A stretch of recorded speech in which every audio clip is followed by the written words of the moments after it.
ಎಲ್ಲರಿಗೂ ಬೆಳಗಿನ ಶುಭೋದಯ. ಡೇ 9 ಆಫ್ 75 ಡೇಸ್ ಸ್ಟಡಿ ಚಾಲೆಂಜ್ಗೆ ವೆಲ್ಕಮ್.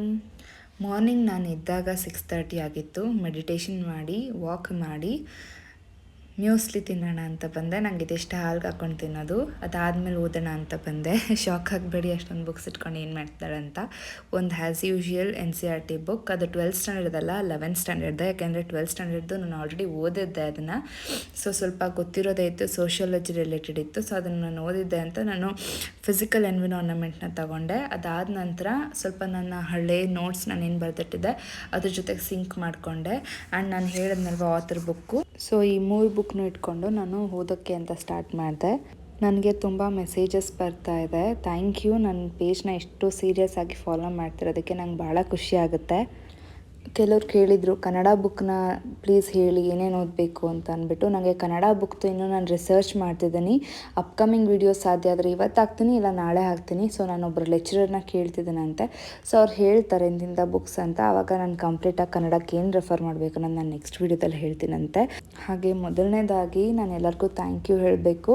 200+ ಸಬ್ಸ್ಕ್ರೈಬರ್ಸ್ ಆಗಿದ್ದಾರೆ. ಹಾಗೆ ನಾನು ಏನು 150+ ಸಬ್ಸ್ಕ್ರೈಬರ್ಸ್ಗೆ ನಾನು ಸರ್ಪ್ರೈಸ್ ಕೊಡ್ತೀನಿ ಅಂದೆ. ಇವಾಗ ಡೆಫಿನೆಟ್ಲಿ ಹೇಳ್ತಿದ್ದೀನಿ, ಸ್ವಲ್ಪ ಜಾಸ್ತಿ ನಂಬರ್ ಹೇಳ್ತಿದ್ದೀನಿ. 500 ಸಬ್ಸ್ಕ್ರೈಬರ್ಸ್ ಆದರೆ ತುಂಬ ದೊಡ್ಡ ಸರ್ಪ್ರೈಸ್ ಕಾದಿರುತ್ತೆ. ಅದರಲ್ಲಿ ಸಣ್ಣ ಹಿಂಟ್ ನಾನಿವಾಗ ಹೇಳ್ತೀನಿ. ಏನಿಲ್ಲ, ಪ್ರತಿದಿನ 10 ಕ್ವೆಶ್ಚನ್ಸ್ MCQs ಥರ ನಾನು ನನ್ನ ಕಮ್ಯುನಿಟಿನಲ್ಲಿ ಬರ್ತೀನಿ. ಆವಾಗ ನಿಮಗೆ ಅದು ಡೈಲಿ ಓದ್ದಂಗೆ ರಿವಿಷನ್ ಕೂಡ ಆಗುತ್ತೆ. ಆ ಸಬ್ಜೆಕ್ಟ್ ಓರಿಯೆಂಟೆಡ್ ದಿನ 10 ಕ್ವೆಶ್ಚನ್ ಬರ್ತೀನಿ. ಸಾಧ್ಯ ಆಯಿತು ಅಂದರೆ ಇನ್ನೂ ಜಾಸ್ತಿ ಕ್ವೆಶ್ಚನ್ಸ್ ಕೂಡ ಹಾಕ್ತೀನಿ. ಒಂದಿನಕ್ಕೆ 20 ಕ್ವೆಶ್ಚನ್ ಆದ್ರೂ ಎಷ್ಟು ವರ್ಷಕ್ಕೆ ಎಷ್ಟಾಯಿತು ಕ್ವೆಶ್ಚನ್ಸ್, ಎಷ್ಟು ವಿಚಾರಗಳನ್ನ ತಿಳ್ಕೊಂಡಂಗಾಯಿತು. ಅದು ಸಿಕ್ಕಾಬಟ್ಟೆ ಯೂಸ್ಫುಲ್ ಆಗುತ್ತೆ. ನಾನು ಜಸ್ಟ್ ಹಿಂಟ್ ಹೇಳಿರೋದು, ಇನ್ನೆಷ್ಟು ಬೇರೆ ಸರ್ಪ್ರೈಸ್ ಅದರಲ್ಲಿದೆ ಯೋಚನೆ ಮಾಡಿ. 500 ಸಬ್ಸ್ಕ್ರೈಬರ್ ಆದಮೇಲೆ ನಾನು ಡೆಫಿನೆಟ್ಲಿ ತುಂಬ ಒಳ್ಳೆ ಸರ್ಪ್ರೈಸ್ ಅಂತೂ ಕೊಡ್ತೀನಿ. ನನಗೆ ಈ NCERT ಬುಕ್ ಓದೋದಕ್ಕಂತೂ ಮ್ಯಾಕ್ಸಿಮಮ್ ಅಂದರೆ 3 hours ಆಯಿತು. ಯಾಕೆಂದರೆ ತುಂಬ ಪುಟಾಣಿ ಬುಕ್ಕು. ಇದ್ರ ಜೊತೆಗೆ ನಾನು ಮಾಡಿರೋ ನೋಟ್ಸ್ದು ಒಂದು ಕಂಪ್ಲೀಟ್ ರಿವಿಷನ್ ಮಾಡಿಕೊಂಡೆ. ಆ್ಯಂಡ್ ನಾನು ಹೇಳಿದ್ನಲ್ವ ಆಥರ್ ಬುಕ್ಕು, ನಾನು ಹುಸೇನ್ ಅವ್ರ ಬುಕ್ಕು ವರ್ಲ್ಡ್ ಜಿಯೋಗ್ರಫಿಗೆ ಆ್ಯಂಡ್ ಇಂಡಿಯನ್ ಜಿಯೋಗ್ರಫಿಗೆ ರೆಫರ್ ಮಾಡ್ತೀನಿ. ಯಾಕೆಂದರೆ ಅವ್ರು ಸ್ವಲ್ಪ ಚೆನ್ನಾಗಿದೆ. ಆ್ಯಂಡ್ GC ಲಿಯಾಂಗ್ ಅಂತೂ ಸೂಪರ್ಬ್ ಆಗಿದೆ. ಅದು ನಿಮಗೆ ಆನ್ಲೈನ್ ಸೋರ್ಸಸಲ್ಲಿ ಸಿಗುತ್ತೆ. ನಾನು ಅದನ್ನು ಜಸ್ಟ್ ಪ್ರಿಂಟೌಟ್ ತಗೊಂಡೆ. ಯಾಕೆಂದರೆ ಇವ್ರದ್ದೇ ನನ್ನ ಹತ್ರ 2 ಬುಕ್ ಇತ್ತು ಆಲ್ರೆಡಿ ಅಂತ ಅಂದ್ಬಿಟ್ಟು. ಓದ್ತಾ ಒಂಥರ ತುಂಬ ಖುಷಿ ಆಗುತ್ತೆ. ಯಾಕೆಂದರೆ ಹಿಂದೆ ಓದಿರೋದು ಮತ್ತೆ ಇನ್ನೊಂದ್ಸಲ ಓದ್ತಿದ್ದೀವಿ ಅಂತ. ಓದ್ಬಿಟ್ಟು ನಾನು ತಿಂದ್ಬಿಟ್ಟು ಬಂದೆ ಮತ್ತೆ ರಿಟರ್ನ್ ಓದೋಣ ಅಂತ. ಒಬ್ಬರು ಕಮೆಂಟ್ ಹಾಕಿದ್ರು, ವಿಲೇಜ್ ಅಕೌಂಟೆಂಟ್ ಆ್ಯಂಡ್ PDOದು ಡೇಟ್ಸ್ ಏನಾಗುತ್ತೆ ಅಂದ್ಬಿಟ್ಟು. ಡೇಟ್ಸ್ ಯಾವುದು ಚೇಂಜ್ ಆಗಿಲ್ಲ, ಬಟ್ 3 years ರಿಲ್ಯಾಕ್ಸೇಷನ್ ಸಿಕ್ಕಿರೋರಿಗೆ ಮತ್ತೆ ಅರ್ಜಿ ಹಾಕ್ಬಿಟ್ಟು ಅವರಿಗೆ ಡೇಟ್ಸ್ನ ಎಕ್ಸ್ಟೆಂಡ್ ಮಾಡಿದ್ದಾರೆ. ಅದಷ್ಟೇ ಇದೆ. ಅದು ಬಿಟ್ಟರೆ ಡೇಟ್ಸ್ ಎಲ್ಲ ಸೇಮ್ ಇದೆ. ಅದಾದಮೇಲೆ ಮತ್ತೆ ನಾನು ಓದೋಕ್ಕೆ ಅಂತ ಬಂದೆ. ಏನೇನು ಇಂಪಾರ್ಟೆಂಟ್ ಇದೆ ಅಂತ ನಾನು ಹೇಳ್ತೀನಿ. ಪ್ಲೀಸ್ ನನ್ನ ವೀಡಿಯೋನ ಕಡೆಯವರೆಗೂ ನೋಡಿ. ಯಾಕೆ ಅಂತಂದರೆ ಲಾಸ್ಟ್ವರೆಗೂ ನಾನು ಇಂಪಾರ್ಟೆಂಟ್ಸ್ ಅಷ್ಟೇ ನಾನು ಹೇಳ್ತೀನಿ. ಈ ಬುಕ್ಕು ಕಂಪ್ಲೀಟಾಗಿ ಎನ್ವಿರಾನ್ಮೆಂಟ್ ಬರುತ್ತೆ. ನಾನು ನೆಕ್ಸ್ಟ್ ವೀಕ್ ಮಾಡ್ತೀನಿ. ಬಟ್ ಅಂದ್ರೂ ಈಗಲೇ ನೀವು ಸ್ವಲ್ಪ ಓದಿದ್ರೆ ಸ್ವಲ್ಪನಾದ್ರು ನಿಮಗೆ ಗೊತ್ತಾಗುತ್ತೆ ಅಂತ. ಯಾಕೆ ಅಂತ ಅಂದರೆ ಇದರಲ್ಲಿ ಬಂದುಬಿಟ್ಟು ಇದರಲ್ಲಿ ಫಸ್ಟ್ ಚಾಪ್ಟರ್ ಬಂದ್ಬಿಟ್ಟು ಇಂಡಿಯಾ ಲೊಕೇಶನ್ ಅಂತ ಬರುತ್ತೆ. ಆಮೇಲೆ ಸ್ಟ್ರಕ್ಚರ್ ಆ್ಯಂಡ್ ಫಿಸಿಯೋಗ್ರಫಿ ಅಂತ ಬರುತ್ತೆ. ಆಮೇಲೆ drainage system, climate, natural vegetation and natural hazards and disasters. Firstly chapter 1ಅಲ್ಲಿ ಇಂಡಿಯಾ ಬಗ್ಗೆ ಇದೆ ಆ್ಯಂಡ್ ಅದರದ್ದು ಲೊಕೇಶನ್ ಬಗ್ಗೆ ಇದೆ. ತುಂಬ ಇಂಪಾರ್ಟೆಂಟ್ ಆಗಿದೆ ಈ ಫಸ್ಟ್ ಚಾಪ್ಟರ್. ನಾನು ಇಷ್ಟು ವರ್ಷದ ಕ್ವೆಶ್ಚನ್ ಪೇಪರ್ಸ್ ಅನಾಲಿಸಿಸ್ ಮಾಡಿದ ಮೇಲೆ ನಾನು ಅಂದ್ಕೊಂಡೆ NCERT ಯಾಕೆ ಇಷ್ಟು ಇಂಪಾರ್ಟೆಂಟ್ ಆಗುತ್ತೆ ಅಂತ. ತುಂಬಾ ಡೀಲ್ ಮಾಡುತ್ತೆ ಈ ಎಕ್ಸಾಮ್ಸಲ್ಲಿ ಈ NCERT. ಯಾಕೆ ಅಂತಂದರೆ ತುಂಬ ಬೇಸಿಕ್ಸಿಂದ ಕ್ವೆಶ್ಚನ್ಸ್ನ ಕೇಳ್ತಾರೆ. ಫಾರ್ ಎಕ್ಸಾಂಪಲ್ ಇಲ್ಲೇ ಆಗಿರ್ಬೋದು, ಈಸ್ಟಲ್ಲಿ ನಾರ್ತಲ್ಲಿ ಏನಿರುತ್ತೆ ಅನ್ನೋದು ನಮಗೆ ಸಡನ್ನಾಗಿ ತಲೆಗೆ ಹೋಗಲ್ಲ. ಬಟ್ ಇವರೆಲ್ಲ ಇಂಪಾರ್ಟೆಂಟ್ನೇ ಕೊಟ್ಟಿದ್ದಾರೆ. ನಮಗೆ ಸಣ್ಣದು ಅಂತ ಬಿಟ್ಬಿಡ್ತೀವಿ, ಅದೇ ಎಕ್ಸಾಮ್ಸಲ್ಲಿ ಬರೋದು. ವರ್ಲ್ಡ್ ಮ್ಯಾಪ್ ಆಗಲಿ, ಇಂಡಿಯಾ ಮ್ಯಾಪ್ ಆಗಲಿ, ಕರ್ನಾಟಕ ಮ್ಯಾಪ್ ಆಗಲಿ ನೀಟಾಗಿ ಇಂಚು ನೋಡ್ಕೊಳ್ಳಿ ಏನೇನು ಬರುತ್ತೆ ಅಂತ. ಭಾಳನೇ ಮುಖ್ಯ ಆಗ್ತಾ ಹೋಗುತ್ತೆ. ಆ್ಯಂಡ್ ನಾನು ಸಿಕ್ಕಾಬಟ್ಟೆ ಕ್ವೆಶ್ಚನ್ಸ್ನ ನೋಡಿದ್ದೀನಿ ಹಿಂದೂ ಕುಶ್ ಮೇಲೆ. ಅದು ಬಿಟ್ಟರೆ ಇದು ಏನು ಖೈಬರ್ ಪಾಸ್ ಮೇಲೆ. ಇವೆಲ್ಲ ಹೇಗೆ ಅಂದರೆ ತುಂಬ ಮೈನ್ಯೂಟ್ ಚಿಕ್ಕದಾಗಿರೋದನ್ನೇ ಹಿಡಿದು ಅವರು ಕ್ವೆಶ್ಚನ್ಸ್ನ ಮಾಡ್ತಾರೆ. UPSC ಎಷ್ಟೋ ಪರವಾಗಿಲ್ಲ. UPSC ಹೆಂಗೆ ಮಾಡ್ತಾರೆ ಯೂಶ್ವಲಿ ಕ್ವೆಶ್ಚನ್ಸ್ ಅಂದರೆ ಸ್ವಲ್ಪ ಮೇಲ್ಕಂಡಿದ್ದ ವಿಚಾರದಲ್ಲೇ ಸ್ವಲ್ಪ ಇನ್ ಡೆಪ್ತ್ ಹೋಗ್ಬೋದು. ಬಟ್ KPSC ಹೆಂಗೆ ಅಂದರೆ ಇನ್ ಡೆಪ್ತ್ ಹೋಗಿ ಇನ್ನೂ ಡೆಪ್ತ್ ಹೋಗ್ತಾರೆ. ಫಾರ್ ಎಕ್ಸಾಂಪಲ್ ನಂಬರ್ಸಲ್ಲಿ ಕೇಳಿಬಿಡ್ತಾರೆ, ಬೇಕಿದ್ರೆ ಪಾಪ್ಯುಲೇಷನ್ ಎಷ್ಟು ಇಂಡಿಯಾದು ಅಂತ. ಇಲ್ಲ ಅಂತ ಅಂದರೆ ನಾನು ಸುಮ್ಮನೆ ಫಾರ್ ಎಕ್ಸಾಂಪಲ್ ಹೇಳ್ತಾ ಇರೋದು, ಈ ಸಲ ರೆವೆನ್ಯೂ ಡೆಫಿಸಿಟ್ ಎಷ್ಟಾಯಿತು, ಪ್ರತಿಯೊಂದನ್ನು ಕೇಳ್ತಾರೆ. ಯಾಕೆಂದರೆ ಅಷ್ಟು KPSC ಸ್ವಲ್ಪ ಫ್ಯಾಕ್ಚುಯಲ್ ಕ್ವಶನ್ಸ್ನ ಕೇಳ್ತಾರೆ. ನಾನು ನೋಡ್ದಂಗೆ ಹಳೆ ಕ್ವಶನ್ ಪೇಪರ್ಸ್ನ ನೋಡ್ದಂಗೆ. ನಾನು ಅಂದ್ಕೊಂಡಿದ್ದೀನಿ ನೀವೆಲ್ಲ ಈ ಥರ ಬುಕ್ ಎಲ್ಲ ತೊಗೊಂಡು ಓದ್ತಿದ್ದೀರಾ ಅಂತ. ಪ್ಲೀಸ್ ನನ್ನ ನಂಬಿಕೆಗಿಡಿಸ್ಬೇಡಿ. ಪ್ಲೀಸ್ ಈ ಥರ ಬುಕ್ಸ್ನ ಓದಿ. ಆ್ಯಂಡ್ ಇಂಪಾರ್ಟೆಂಟ್ ಅಂದರೆ ಪ್ರತಿ ಚಾಪ್ಟರ್ ಅಂದರೆ ಪ್ರತಿ ಯೂನಿಟಲ್ಲಿ ಈ ಥರ ಕ್ವಶನ್ಸ್ ಇರುತ್ತೆ. ಆ ಕ್ವಶನ್ನ ಈ ಚಾಪ್ಟರ್ ಕಂಪ್ಲೀಟಾಗಿ ಓದಿದ್ಮೇಲೆ ನೀವು ಸಾಲ್ವ್ ಮಾಡೋದನ್ನ ಮರಿಬೇಡಿ. ಯಾಕೆಂದರೆ ಭಾಳನೇ ಕ್ವಶನ್ಸ್ ಈಸಿ ಆಗಿ ಕಾಣುತ್ತೆ, ಬಟ್ ತಪ್ಪು ಮಾಡಿದ್ಮೇಲೆ ಗೊತ್ತಾಗುತ್ತೆ ಅದು ಎಷ್ಟು ಟಫ್ ಅಂತ. ಆ್ಯಂಡ್ ಇದರಲ್ಲಿ ನೋಡೋದಕ್ಕೆ ಅಷ್ಟೇನು ಇಂಪಾರ್ಟೆಂಟ್ ಅಲ್ಲ ಅನಿಸಿದ್ರು ಕೂಡ, ಬಟ್ ಫಸ್ಟ್ ಟೈಮ್ ಓದ್ತಿರೋರ್ಗೆ ಇದು ಇಂಪಾರ್ಟೆಂಟೇ. ಯಾಕೆಂದರೆ ಹಿಮಾಲಯಸಲ್ಲಿರುವಂಥದ್ದಾಗಿರ್ಬೋದು, ಪೆನಿನ್ಸುಲರ್ ಬ್ಲಾಕ್ಸು, ಆಮೇಲೆ the Himalayas and other peninsular mountains, for example Indo Ganga Brahmaputra plain ಆಗಿರ್ಬೋದು. ಇವೆಲ್ಲ ಒಂಥರ ಹೇಗೆ ಅಂದರೆ ತುಂಬ ಮೈನ್ಯೂಟ್ ಥಿಂಗ್ಸು, ತುಂಬ ಚೆನ್ನಾಗಿ ನಮಗೆ ಗೊತ್ತಿರೋ ಅಂಥದ್ರಲ್ಲಿ ಆಟಾಡೋದು ಜಾಸ್ತಿ. ನಮ್ಗೆ ಯಾವ್ದು ತುಂಬ ಗೊತ್ತಿದೆ ಅಂದ್ಕೊಂಡು ನಾವು ಇದು 100% ಬರುತ್ತೆ ಅಂತ ಏನು ಓವರ್ ಕಾನ್ಫಿಡೆನ್ಸಲ್ಲಿ ಇರ್ತೀವೋ ಅದೇ ನಮಗೆ ತುಂಬ ಮಾರ್ಕ್ಸ್ ಕಳ್ಕೊಳ್ಳೋದಕ್ಕೆ ಸಾಧ್ಯ ಆಗೋದು.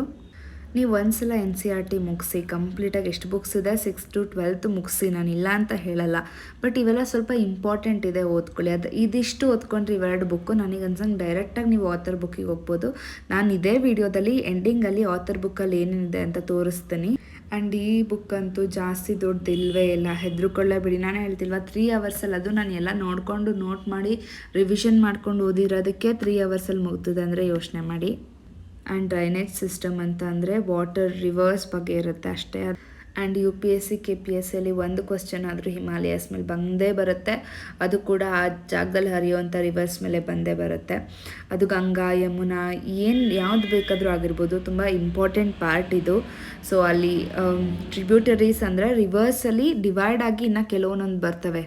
ಸೊ ಅದನ್ನು ನಾವು ಟ್ರಿಬ್ಯೂಟರೀಸ್ ಅಂತೀವಿ. ಅದು ಯಾವ್ದು ಬರುತ್ತೆ, ಎಲ್ಲೆಲ್ಲಿ ಹರಿದು ಬರುತ್ತೆ ಅದನ್ನೆಲ್ಲ ನೀಟಾಗಿ ನೀವು ಮ್ಯಾಪಲ್ಲಿ ನೋಡ್ಕೊಳ್ಳಿ. ಇಲ್ಲಿ ಜಸ್ಟ್ ರೆಫರೆನ್ಸಿಗೆ ಕೊಟ್ಟಿದ್ದಾರೆ ಅವರಷ್ಟೇ. ಸೊ ಈ ಚಾಪ್ಟರ್ ಕಂಪ್ಲೀಟಾಗಿ ನಿಮಗೆ ಪ್ರಿಲಿಮ್ಸ್ಗೂ ಯೂಸ್ ಆಗುತ್ತಿಲ್ಲ ಅಂತಲ್ಲ, ಮೇನ್ಸ್ಗೆ ಭಾಳಷ್ಟು ಯೂಸ್ ಆಗುತ್ತೆ. ಯಾರೆಲ್ಲ ಜಿಯೋಗ್ರಫಿನ ಆಪ್ಷನಲ್ಲಾಗಿ ತೊಗೋಬೇಕು ಅಂತಿದ್ದೀರಾ, ನಿಮ್ಗೆ ಇಷ್ಟೇ ಓದಿದ್ರೆ ನಿಮಗೆ ಡಿಸೈಡ್ ಮಾಡ್ಬೋದು. ಹಾಗಂತ ಆಪ್ಷನಲ್ಸಲ್ಲಿ ಅಷ್ಟು ಈಸಿ ಇರುತ್ತೆ ಅಂತ ಅಲ್ಲ. ನಮ್ಗೆ ಯಾವಾಗಲೂ ಫಸ್ಟು ಸಬ್ಜೆಕ್ಟ್ ಇಷ್ಟ ಆಗಬೇಕು. ನನಗೆ ಸೋಷಿಯಾಲಜಿ ಇಷ್ಟ ಆಯಿತು. ಏಕೆಂದರೆ ನಾನು ಫಸ್ಟು KPSC ಆಪ್ಷನಲ್ಸ್ ಆಗಿ ನಾನು ಸೋಷಿಯಾಲಜಿ ಓದ್ತಾ ಇದ್ದೆ. ಹಾಗಾಗಿ ಇದಕ್ಕೂ ಈಸಿ ಅನ್ನಿಸ್ತು ನನಗೆ ಸ್ವಲ್ಪ. ಹಾಗಾಗಿ ಸೊ ಈಗ ವೆದರ್ ಮತ್ತು ಕ್ಲೈಮೇಟ್ಗೆ ಡಿಫ್ರೆನ್ಸಸ್ ಎಲ್ಲ ತುಂಬ ಜನಕ್ಕೆ ಗೊತ್ತಿರಲ್ಲ. ಸೊ ಅವ್ರು ಎಷ್ಟು ಚೆನ್ನಾಗಿ ಕೊಟ್ಟಿದ್ದಾರೆ ಅದನ್ನು ಅಂದರೆ, ವೆದರ್ ಅಂದರೆ ಎವ್ರಿಡೇ ನಾವೇನು ಹೇಳ್ತೀವಿ ಅದು, ಬಟ್ ಕ್ಲೈಮೇಟ್ ಅಂದರೆ 50 years ಅಥವಾ ಅದಕ್ಕಿಂತ ಜಾಸ್ತಿ ಅದು. ಅವ್ರು ತುಂಬಾ ಚೆನ್ನಾಗಿ ಕೊಟ್ಟಿದ್ದಾರೆ. ಈ ಬುಕ್ನ ನೀವು ಕಂಪ್ಲೀಟಾಗಿ ಒಮ್ಮೆ ಓದ್ಕೊಳ್ಳಿ. ಸೊಳ್ಳೆ ಬಂತಂತ ಓಡಿಸ್ತಿದ್ದೀನಿ. ಸೊ ತುಂಬ ಚೆನ್ನಾಗಿದೆ. ಈ ಬುಕ್ನ ಕಂಪ್ಲೀಟಾಗಿ ನೀವು ಓದ್ಕೋಬೋದು. ವಿತಿನ್ 3 hours ಓದ್ಕೊಳ್ಳಿ. ಆ್ಯಂಡ್ ಇವತ್ತು ಆದಷ್ಟು ಜಿಯೋಗ್ರಫಿಯಲ್ಲಿ ನಾನು ಇನ್ನೊಂದು ಬುಕ್ನ ನಾನು ನಿಮಗೆ ಏನು ಕೊಟ್ಟಿದ್ದೀನಿ ಈ ವಿಡಿಯೋದಲ್ಲಿ, ಅದರಲ್ಲಿರೋ ಕಂಟೆಂಟ್ಸ್ನ ಒಮ್ಮೆ ನೀಟಾಗಿ ಇನ್ನೊಂದ್ಸಲ ನೋಡಿಬಿಟ್ಟು ಸಾಧ್ಯ ಆದರೆ ಆ ಬುಕ್ ತೊಗೊಳ್ಳಿ. ಇಲ್ಲ ಜಿಯೋಗ್ರಫಿ ನಿಮ್ಮ ಹತ್ರ ಯಾವ ಬುಕ್ ಇದೆ ಅದನ್ನೇ ಫಾಲೋ ಮಾಡಿ. ಇಲ್ಲ ನೀವೇ ನೋಟ್ಸ್ ಮಾಡ್ಕೊಂಡಿದ್ರು ನನ್ನ ಜೊತೆ ಓದೋದಕ್ಕೆ ಅಂತ ಸ್ಟಾರ್ಟ್ ಮಾಡಿ. ಜಿಯೋಗ್ರಫಿ ಬಂದ್ಬಿಟ್ಟು ತುಂಬ ಈಸಿ ಸಬ್ಜೆಕ್ಟು ಅಲ್ಲ, ಟಫ್ ಸಬ್ಜೆಕ್ಟು ಅಲ್ಲ. ನಾವು ಎವ್ರಿ ಡೇ ಏನೇನು ಮಾಡ್ತಿದ್ದೀವಿ, ಏನೇನು ನೋಡ್ತಿದ್ದೀವಿ ಅಂತ ನೋಡ್ಕೊಂಡು ನೀಟಾಗಿ ಅನಾಲಿಸಿಸ್ ಮಾಡಿಕೊಂಡು, ನೀಟಾಗಿ ನ್ಯೂಸ್ ಪೇಪರ್ನೆಲ್ಲ ಇಟ್ಕೊಂಡು ಆ್ಯಂಡ್ ಆಥರ್ ಬುಕ್ನೆಲ್ಲ ಇಟ್ಕೊಂಡು ಎಲ್ಲದನ್ನು ನಾವು ಅನಾಲಿಸಿಸ್ ಮಾಡ್ತಾಯಿದ್ರೆ ಆರಾಮಾಗಿ ಅರ್ಥ ಆಗುತ್ತೆ. ಬಟ್ ನಮಗೆ ಮೋಸ್ಟ್ ಇಂಪಾರ್ಟೆಂಟ್ ಅಂತ ಅಂದರೆ ನ್ಯೂಸ್ ಪೇಪರ್ ಓದಬೇಕಾದ್ರೆ ಯಾವಾಗಲೂ ಮ್ಯಾಪ್ಸ್ ಇಟ್ಕೊಳ್ಳಿ. ನಾನು ಹೇಗೆ ನ್ಯೂಸ್ ಪೇಪರ್ ಓದ್ತೀನಿ ಅಂದರೆ, ನ್ಯೂಸ್ ಪೇಪರ್ ಓದ್ತಿರ್ತೀನಿ, ಆ ಆರ್ಟಿಕಲ್ನ ಯಾವಾಗಲೂ ಈಗ ನಾನೊಂದು ಆರ್ಟಿಕಲ್ನ ನೋಡ್ತಿದ್ದೀನಿ ಅಂತಂದರೆ ಅದರಲ್ಲಿ ಏನಾದ್ರು ಅಫೆನ್ಸ್ ಕೇಸಸ್ ಬಗ್ಗೆ ಇದ್ದರೆ ನಾನು ಪೊಲಿಟಿನ ಲಿಂಕ್ ಮಾಡ್ತೀನಿ. ಅದು ಜಿಯೋಗ್ರಫಿಕಲ್ ಆಸ್ಪೆಕ್ಟ್ಸ್ ಮೇಲಿತ್ತು ಅಂದರೆ ಜಿಯೋಗ್ರಫಿ ತೆಗಿತೀನಿ. ಅದಾದಮೇಲೆ ನಾನು ಮ್ಯಾಪ್ನ ಇಟ್ಕೊಂಡು ಅದು ಎಲ್ಲೆಲ್ಲಿ ಬರುತ್ತೆ ಏನೇನು ಅಂತ ನೋಡ್ತೀನಿ. ಯಾಕೆಂದರೆ ಮೇನ್ಲಿ ಜಿಯೋಗ್ರಫಿಲಿ ಬೇಸಿಕ್ಸಿಂದ ಬರೋದಾದರೆ ಮ್ಯಾಕ್ಸಿಮಮ್ 5 to 8 ಕ್ವಶನ್ಸ್ ಅಷ್ಟೇ, ಅದಕ್ಕಿಂತ ಜಾಸ್ತಿ ಬರಲ್ಲ. ಬಟ್ ಯಾವಾಗಲೂ ಬರೋದಾದರೆ ಕರೆಂಟ್ ಅಫೇರ್ಸ್ ಮೇಲೆ ಬರುತ್ತೆ. ಯಾಕೆಂದರೆ ಯಾವ ಜಾಗದಲ್ಲಿ ಜಾಸ್ತಿ ಅವರು ಇವಾಗ ಏನಾದ್ರು ಒಂದು ನಡೀತಿದೆ, ಈಗ ಯುಕ್ರೇನ್ ಅಂದ್ಕೊಳ್ಳಿ, ಯುಕ್ರೇನ್ ಬಗ್ಗೆನೇ ಕೇಳಲ್ಲ, ಯುಕ್ರೇನ್ ಅಕ್ಕಪಕ್ಕದಲ್ಲಿ ಕೇಳ್ತಾರೆ, ಅದ್ರ ಪಕ್ಕದಲ್ಲಿ ಬರೋಂಥ ಪಾಸ್ಗಳ ಹತ್ರ ಕೇಳ್ತಾರೆ, ಏನಾದ್ರು ಒಂದು ಕೇಳ್ತಾರೆ, ಅದ್ರದ್ದು ಬಾರ್ಡ್ರ್ ನೇಮ್ ಕೇಳ್ತಾರೆ. ಅಂದರೆ ಈಗ ಇನ್ನೂ ಅಡ್ವಾನ್ಸ್ಡಾಗಿ ಕೇಳ್ತಾರೆ. ಅಂದರೆ ಫಾರ್ ಎಕ್ಸಾಂಪಲ್ ನಾನು ಹೇಳಿದ್ದು. ಸೊ ಈ ಥರ ಯಾವಾಗಲೂ ನೀವೇನೇ ನ್ಯೂಸ್ ಓದಬೇಕಾದ್ರೆ ನೀವೆಲ್ಲ ಮ್ಯಾಪ್ ಇಟ್ಕೊಬಿಟ್ರೆ ನಿಮ್ಗೆ ಏನೋ ಒಂದು ಗೊತ್ತಾಗುತ್ತೆ. ಆ್ಯಂಡ್ ನಾನು ನನ್ನ ನೆಕ್ಸ್ಟ್ ವೀಡಿಯೋದಲ್ಲಿ ಹಾಕ್ತೀನಂತೆ ನಾನು ವರ್ಲ್ಡ್ ಮ್ಯಾಪ್ನ ಯಾವ ರೀತಿ ಕಲಿತೆ ಅಂದ್ಬಿಟ್ಟು. ಯಾರಿಗೂ ಇದು ಒಂದು ಊಹೆ ಇರಲ್ಲ, ಯಾಕೆಂದರೆ ನಾನು ಹೆಂಗೆ ಕಲಿತೆ ಅಂದ್ಬಿಟ್ಟು. ಜಸ್ಟ್ ಕಾಯಿನ್ಸಲ್ಲಿ ಕಲಿತೆ. ನಾನು ನಿಮಗೆ ನೆಕ್ಸ್ಟ್ ವೀಡಿಯೋದಲ್ಲಿ ಅಪ್ಲೋಡ್ ಮಾಡ್ತೀನಂತೆ. ಸೊ ಇವಾಗ ನಾನು ಆಥರ್ ಬುಕ್ನ ತೋರಿಸ್ತಿದ್ದೀನಿ. ನಾನು ರೆಫರ್ ಮಾಡೋದು ಮಜೀದ್ ಹುಸೇನ್ ಅಂತ ಅಂದ್ಬಿಟ್ಟು. ಇವ್ರ ಬುಕ್ಕು ನನಗನ್ಸಂಗೆ ಇಂಡಿಯನ್ ಜಿಯೋಗ್ರಫಿ, ವರ್ಲ್ಡ್ ಜಿಯೋಗ್ರಫಿಗೆ ಸಾಕು. ಇನ್ನೊಂದು ನಾನು ಲಾಸ್ಟಲ್ಲಿ ತೋರಿಸ್ತೀನಿ ಬುಕ್ನ, ಅದು GC ಲಿಯಾಂಗ್ ಅಂತ ಅಂದ್ಬಿಟ್ಟು. ಇದನ್ನು ನಾನು ಇದು ಸೆಕೆಂಡ್ ಟೈಮ್ ರಿವಿಷನ್ ಮಾಡ್ಬೇಕಾದ್ರೆ ಏನಕ್ಕೋ ಡೇಟ್ ಹಾಕಿದ್ದೀನಿ ಕರೆಕ್ಟ್ ಇದಕ್ಕೆ UPSC ಪ್ರಿಲಿಮ್ಸ್ಗೆ ಅಂತ ನಾನು ಡೇಟ್ ಹಾಕಿದ್ದು. ಸೊ ಇದರಲ್ಲಿ ಏನೇನು ಇನ್ವಾಲ್ವ್ ಆಗುತ್ತೆ ಅಂತ ಅಂದ್ಬಿಟ್ಟು ನಾನು ನೀಟಾಗಿ ಇವಾಗ ತೋರಿಸ್ಕೊಂಡು ಹೇಳ್ಕೊಂಡು ಬರ್ತೀನಂತೆ. ಸೊ ಈ ಬುಕ್ಕಲ್ಲಿ ವರ್ಲ್ಡ್ಸ್ ಜಿಯೋಗ್ರಫಿಯಲ್ಲಿ ಸೋಲಾರ್ ಸಿಸ್ಟಮ್ ಕವರ್ ಆಗುತ್ತೆ, ವರ್ಲ್ಡ್ಸ್ ಜಿಯೋಮಾರ್ಫಾಲಜಿ ಕವರ್ ಆಗುತ್ತೆ, ಏನೇನಿದೆ ಅಂತ ನಾನು ಇಲ್ಲೇ ತೋರಿಸಿದ್ದೀನಂತೆ. ನೆಕ್ಸ್ಟ್ ಬಂದುಬಿಟ್ಟು ಏನೇನು ಬರುತ್ತೆ ಅಂದರೆ ಕ್ಲೈಮೆಟಾಲಜಿ ಬರುತ್ತೆ, ಓಷನೋಗ್ರಫಿ, ಬಯೋಗ್ರಫಿ, ಆಮೇಲೆ 7 ಕಾಂಟಿನೆಂಟ್ಸ್ ಬಗ್ಗೆನೂ ಬರುತ್ತೆ, ಆ್ಯಂಡ್ ವರ್ಲ್ಡ್ಸ್ ಎಕನಾಮಿ ಬರುತ್ತೆ, ಅಗ್ರಿಕಲ್ಚರ್ ಬರುತ್ತೆ. ಒಂದ್ಸಲ ಚೀನಾದು ಅಗ್ರಿಕಲ್ಚರ್ನ ಕಂಪೇರ್ ಮಾಡಿ UPSC ಕೇಳಿದರು. ಸೊ ಹಾಗಾಗಿ ಅಗ್ರಿಕಲ್ಚರ್ ಬರುತ್ತೆ and human geography. Next Indian geography ಬರುತ್ತೆ, ಅದರಲ್ಲಿ ಫಿಸಿಕಲ್ ಸೆಟ್ಟಿಂಗ್ ಬರುತ್ತೆ. ಅದಾದಮೇಲೆ ಇಂಡಿಯಾಸ್ ಪಾಪ್ಯುಲೇಷನ್, ಎಕನಾಮಿಕ್ ಚಾಲೆಂಜಸ್, ಆಮೇಲೆ ಇಂಡಿಯಾಸ್ ಸ್ಟೇಟ್ಸ್ ಆ್ಯಂಡ್ ಯೂನಿಯನ್ ಟೆರಿಟೋರೀಸ್ ಬರುತ್ತೆ. ಅದಾದಮೇಲೆ ನಾವು ವರ್ಲ್ಡ್ಸ್ ಜಿಯೋಗ್ರಫಿದು ಫಸ್ಟ್ ಚಾಪ್ಟರ್ಗೆ ಬಂದುಬಿಟ್ಟು ನೋಡೋಣ, the universe and the solar system ಅಂತ ಅಂದ್ಬಿಟ್ಟು. ಇದ್ರಲ್ಲಿ ತುಂಬಾ ಈಸಿಯಾಗಿ ತೋರಿಸಿದ್ದಾರೆ. ನೀವು ಒಂದ್ಸಲ ಇದನ್ನು ನಾನೇನು ತೋರಿಸ್ತಿದ್ದೀನಲ್ಲ ನಿಮ್ಗೆ ಇದು ಅರ್ಥ ಆಯಿತು ಅಂದರೆ ಈ ವಿಡಿಯೋದಲ್ಲಿ ನೀವು ಈ ಬುಕ್ನ ಫಾಲೋ ಮಾಡಿ. ಇಲ್ಲ GC ಲಿಯಾಂಗ್ದು ನಿಮಗೆ ಆನ್ಲೈನ್ ಸೋರ್ಸಸ್ಸಲ್ಲೇ ಸಿಗುತ್ತೆ, ಸೊ ಅದನ್ನಾದರೂ ರೆಫರ್ ಮಾಡ್ಬೋದು. ಎರಡೂ ಚೆನ್ನಾಗಿದೆ. ಇದು ಎರಡೂ ಕೂಡ ಅಂದರೆ ಇದರಲ್ಲಿ ಎಲ್ಲದೂ ಇದೆ, ಅದು ಮಾತ್ರ ಫಿಸಿಕಲ್ ಜಿಯೋಗ್ರಫಿಗೇನೆ. ಈಗ ನಾನಂತೂ ಹೇಳ್ತೀನಲ್ವಾ, ನೀವು 11th ಸ್ಟ್ಯಾಂಡರ್ಡ್ದು 12th ಸ್ಟ್ಯಾಂಡರ್ಡ್ದು ಓದಿದ್ದೀರಲ್ವಾ, ನೀವು ಡೈರೆಕ್ಟಾಗಿ ಆಥರ್ ಬುಕ್ಕಿಗೆ ಹೋಗಿ ಯಾಕೆ ಓದೋಕ್ಕಾಗಲ್ಲ ನೀವೇ ಹೇಳ್ತೀರಾ. ತುಂಬ ಜನ ಜಿಯೋಗ್ರಫಿಗೆ ಆ ಬುಕ್ ಈ ಬುಕ್ ಅನ್ಬೋದು, ಬಟ್ ನಾನು ರೆಫರ್ ಮಾಡಿರೋಂಗೆ ಈ ಬುಕ್ಕಲ್ಲಿ ತುಂಬಾ ಆಪ್ಷನ್ಸ್ ಇದೆ. ಆ್ಯಂಡ್ GC ಲಿಯಾಂಗ್ನು ನಾನು ರೆಫರ್ ಮಾಡಿದ್ದೀನಿ, ಆ್ಯಂಡ್ NCERT ಬುಕ್ಸ್. ಸೊ ಒಂದ್ಸಲ ನೀವು ಈ ಬುಕ್ನ ಓದಿ ನಿಮಗೆ ಗೊತ್ತಾಗುತ್ತೆ. ಆ್ಯಂಡ್ ಆನ್ಲೈನ್ ಸೋರ್ಸಸಲ್ಲಿ ವೀಡಿಯೋಸ್ ಸಿಗ್ತಾ ಹೋಗುತ್ತೆ, ಸೊ ಅದರಲ್ಲೂ ನೀವು ರೆಫರ್ ಮಾಡಿ. ಏನೂ ಗೊತ್ತಾಗಿಲ್ಲ, ಡೌಟ್ ಬಂತು ಅಂದರೆ ನನ್ನನ್ನು ಕೇಳಿ.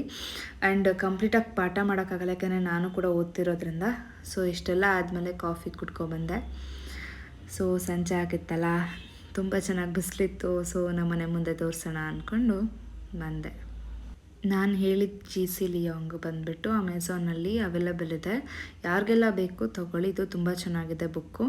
ಇದೇ ರೀತಿ ನಮ್ಮ ಪೇಜ್ನ ಸಪೋರ್ಟ್ ಮಾಡ್ತೀರಿ. ನಾನಂತೂ 500 ಸಬ್ಸ್ಕ್ರೈಬರ್ಸ್ ಆದಮೇಲೆ ಸರ್ಪ್ರೈಸ್ ಅಂತೂ ಕೊಡ್ತೀನಿ. ಇದೇ ರೀತಿ ಸಾಯಿದೇವ್ಸ್ ಚಾನಲ್ನ ಸಪೋರ್ಟ್ ಮಾಡ್ತೀರಿ. ಲೈಕ್ ಮಾಡಿ, ಶೇರ್ ಮಾಡಿ, ಕಮೆಂಟ್ ಮಾಡಿ, ಸಬ್ಸ್ಕ್ರೈಬ್ ಆಗೋದನ್ನ ಮರಿಬೇಡಿ. Thank you.